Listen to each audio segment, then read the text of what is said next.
अपने सगे भाइयों से शादियां करने वाली मलका क्लियोपेट्रा। इंसानी तारीख और मिस्र की सबसे खूबसूरत, सबसे फहश और सबसे अय्याश मलका।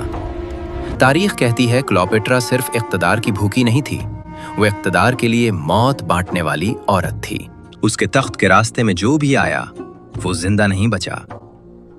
अपने पहले सगे भाई बतलीमूस को उसने जंग के मैदान में धकेला, और जब वो नील में डूबा तो क्लियोपेट्रा ने एक आंसू भी ना बहाया। दूसरे कमसिन भाई से उसने शादी की, मगर वो शौहर नहीं, सिर्फ एक मोहरा था। चंद ही बरसों में वो भी तारीख से गायब हो गया। क्लियोपेट्रा के दरबार में मोहब्बत नहीं, सिर्फ मफाद बिकता था। जो मर्द उसके करीब आया या तो तख्त पर बैठा या कब्र में उतरा।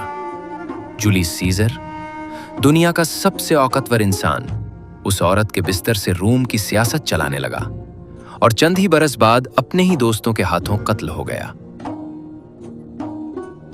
फिर आया मार्क एंटोनी। उसने सल्तनत, फौज, वकार सब कुछ क्लियोपेट्रा पर कुर्बान कर दिया, और जब शिकस्त हुई तो क्लियोपेट्रा ने झूठ फैला दिया कि वो मर चुकी है। ये सुनकर एंटोनी ने अपना सीना चाक कर लिया।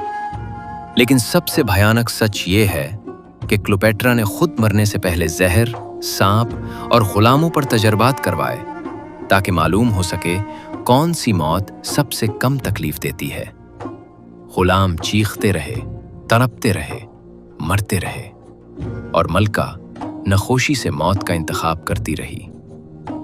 आखिरकार उसने कोबरा को चुना, एक सांप जो आहिस्ता आहिस्ता जिंदगी निचोड़ लेता है।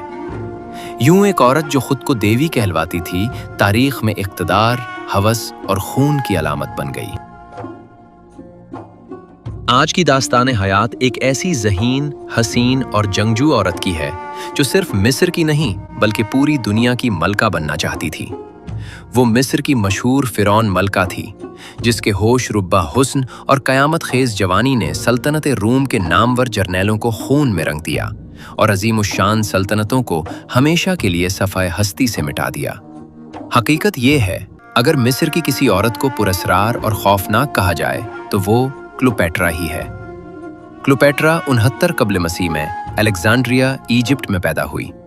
वो बतलीमूस के ख़ानदान से थी, जो कि एक यूनानी जर्नैल था।